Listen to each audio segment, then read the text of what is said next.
Cartel Force, Cartel Ground. The old man is out of here today. The other old man. You want to start with? My gosh. Okay. Clarence? Clarence? I'm next in line, sir. Who's that? I say. Tyron Smith at right tackle. Just talk about the decision and the use of him there. Okay. Can you ask a question or you want to give your opinion? I'm asking I'm looking a question. forward to reading your article. Now, let's talk about the offensive line. We rotated 5 different combinations yesterday, all right? And that's how we'll get through the game. So whoever takes the first snap in the game, I'll give it to you Sunday. Is that fair? Yeah, no, I hear you. What I'm asking, just the use of him, he hasn't done it since his rookie year. How difficult is that for somebody like this, really coming back from the injuries come back from, to get reps there? And what does that say, about what you're trying to do and him trying, doing whatever it takes? Well, I mean, I think just as I think we talked about Monday or Wednesday, whatever day it was earlier in the week, we're playing to the reps. It's more about the guy next to him.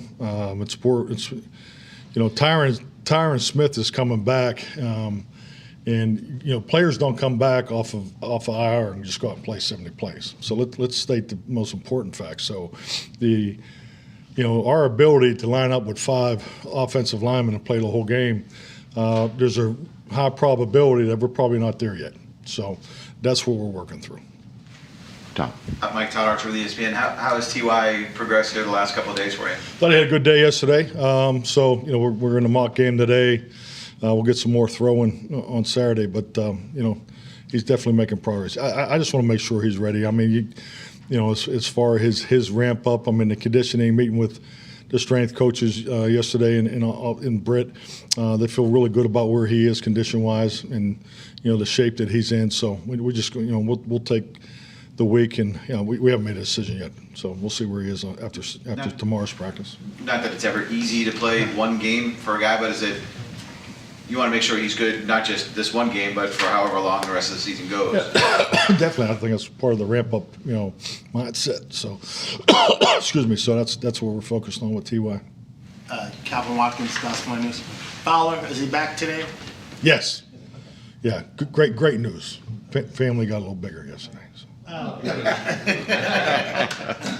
We always talk about continuity on the line, and now you guys are juggling. How does that jive with you want continuity, but yet you got so many pieces? We talk about this a bunch in here, and I just think really just the way the year started with Tyron's injury, I think it's clear cut. And the other factor there is Jason Peters coming in, a little later, and then Connor had an injury, and now that obviously the injury to Terrence. So I think, if anything, we've done a really good job being proactive in trying to rep as many different combinations to give these guys an opportunity of playing next to, get the continuity and the consistency of playing next to someone. So, and we'll just have to stay, we're probably going to have to stay that way for a while. Babe Loffmer, Cowboys Radio. Not asking you to name your starter at right tackle, but you ever, Rams are sitting here playing guys that have been on the practice squad for 2 weeks and they're starting. Yeah. You've got 2 potential Hall of Fame guys who are options in week 14.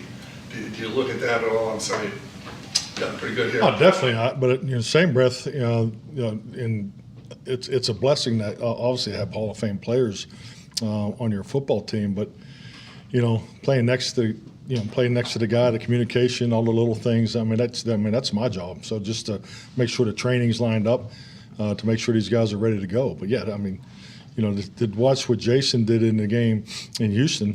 Josh went in there and did some really good things, and then the game was on the line. Josh went in there and pass blocked and played at a high level. So yeah, it's definitely a blessing. But we just want to continue to try to keep working the con. It's more about the guy next to him. We're just trying to get that. That is oiled up the best we can. Brad Sham, Cowboys Radio. Mullen, what do you see his role as being? He's got to build what looks like an outside guy. Yeah, I just want to see him come in here and fit in. And, obviously I think just like anything, special teams is the vehicle to have opportunities. So, to see his work there and, get ready to play. Nice thing about it is he's been playing. He obviously played in the last Arizona game. So I'm glad he's here. Did you have any opinions about him when he came out of? Yeah, we liked him. Just going back through the grades with Will, definitely is a big part of why we put a claim in for him. Tom. Mike, how much do you think the relationship between Tony Pollard and Zeke plays to the success that they've had together? I think it's a huge part. I mean, it's just like anything. I mean, when you got two guys that have their egos in check and and do what's best for the football team, and I think just the clarity of what Kellen's done too is just make sure that these guys need to touch the football. I mean, they're two of our best players on offense, and I think we've done a much better job of that this year.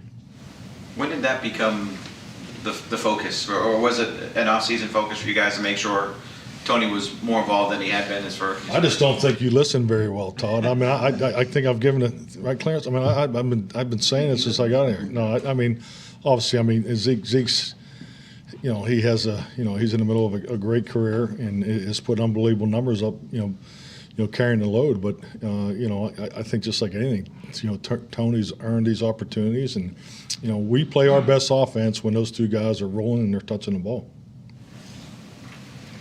All right. Oh, Brad? Babe? Brad, babe. Yeah. We both answered Here. both and worked. BB. I know you're big on point differential, as you should be, Yeah. but second half, you guys are plus 105. And the nearest team to you is Buffalo, and they're in the 40s. How big is that for you to look at that, sell it to your team, and just what you're trying to kind of I think you got to look at both sides of it. Obviously, to me, that's a great representation of the peaks that we've had. But we have an index that I've created about 10 years ago. So, and it gives you a score, and not to get into the specifics and analytics of it all, but our average score is 79, and our highest score has been a 113. But if you look at our last 6 games, we've been 50, 89, 50, 92, 50, 130. So that's the part. We want to play to our average. If we can play up in that 79 plus on the scale that we have created for the CSI report, that's what it's all about. So obviously, I think the number speaks more to the peaks that we've had, because we've had some dominating games where we're winning by 2, 3, 4 touchdowns. So, and that's great. Don't get me wrong. At the end of the day, when you score, they all count. When you give them up, they all count. So it's a National Football League. But we just want to play to that above that average. To me, that's the standard. Which you want to stay away from the peaks and valleys. And obviously you'd love to play to the peaks all the time. But we clearly understand this challenge we have in Jacksonville is going to be, it's unique, and based on the way they're playing and different personnel and all those things. So that's really that's my reaction to the number. Michael Gelkin, Dallas Morning News. In Carlos Watkins, is there any part of his game, specifically in run defense, where you've seen his development take another jump here in his second year here? Yeah, I think the biggest thing with Carlos now is you'll see him get more opportunities, because he's always been a very consistent player. So, and I think playing square and if you're a linebacker, you like playing behind Carlos. He does a good job of with the double teams and coming off blocks, and he does all the little things very well. That it? Okay, thank you. Thank you. What was your score against Houston? Excuse me? Huh?